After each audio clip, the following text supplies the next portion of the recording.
in Fairy। একবার এক বনে বাস করত একটি ময়ূর। তার পালক ছিল খুব সুন্দর এবং রঙিন। তা নিয়ে সে খুব গর্বিত ছিল। সে কখনোই গর্ব করা বন্ধ করেনি। সে নিজেকেই প্রশংসা করতে ব্যস্ত। ও, আমার খুব সুন্দর এবং রঙিন পালক আছে। বনের আর কোনো পাখি আমার মতো সুন্দর নয়। সে কখনোই সুযোগ হাতছাড়া করেনি অন্য পাখিদের উপহাস করতে। কি দারুণ তোমার পালকের রং, রঙিন এবং সুন্দর। সত্যি তুমি খুব সুন্দর। তুমি আমাদের বন্ধু হলে আমরা খুব খুশি হব। ভালো, আমি আমার পালকের ভালো যত্ন নিই। তাছাড়া আমার পালকের মতো কারোর পালক নেই। আমি ভালো গাইতে পারি। তবে আমার যদি এমন রঙিন পালক থাকতো, কি মজাই না হতো। তাই নাকি? নিজের দিকে তাকাও। তোমার কি যোগ্যতা আছে আমার মতো হওয়ার? তার কথায় বনের অন্য পাখিরা বিরক্ত হলো। অন্যান্য পাখিদের সে অপমান করলো। কি ঢং রে ভাই! চলো সবাই, চলো এখান থেকে যাই।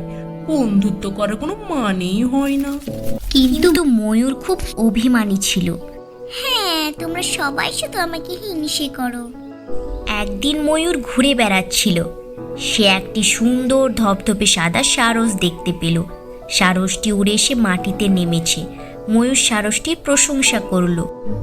কি দারুণ, কি লম্বা পাড়, সরু গলা। যদি আমি এর পালক পছন্দ করি না, কিন্তু আমার পালক ঠিক নিখুঁত এবং রঙিন সুন্দর। কিন্তু ময়ূর কৌতূহলী হয়ে ঘুরে বেড়াচ্ছিল সারসের সামনে। কিন্তু সারসটি ময়ূরের উপস্থিতি উপেক্ষা করে সে খেতেই ব্যস্ত। হ্যালো, তোমার সরু গলা এবং পা দুটো এত সুন্দর। তোমাকে অনেক ধন্যবাদ। কিন্তু সারস ময়ূরের সৌন্দর্যের দিকে খুব বেশি মনোযোগ না দিয়ে সে খেতেই ব্যস্ত। ময়ূর নেচে উঠল তার রঙিন পেখম মেলে সারসের কাছে প্রশংসা পাওয়ার জন্য। কিন্তু তারপরও সারস কোনো দিকে না তাকিয়ে খেতেই ব্যস্ত এবং কিছুক্ষণ পরে ময়ূরের প্রতি সামান্য মনোযোগ দেয়। সে আমার সৌন্দর্য দেখে মুগ্ধ হলো না? সারস তো আমার দিকে কমই লক্ষ্য করছে। তুমি কি আমার সুন্দর পালক পছন্দ করো না? সেই তো তোমার সরল নিস্তেজ রঙহীন ডানা। তোমার কি আমাকে দেখে হিংসে হচ্ছে না? হ্যাঁ, তোমার পালক খুব সুন্দর, কিন্তু সুন্দর ছাড়া আর কি কাজে লাগে? হ্যাঁ বলো, আর অন্য কি কাজে লাগে? কি হলো, চুপ কেন?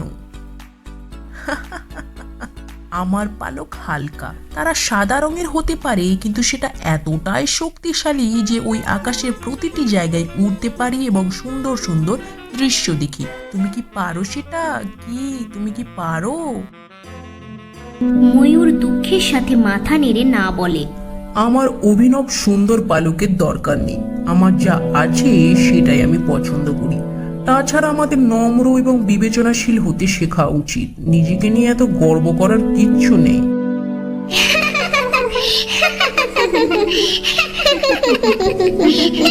ঠিক আছে, এখন আমি উত্তরের দিকে যাব সুন্দর রামধনু দেখার জন্য। ওকে, বাই।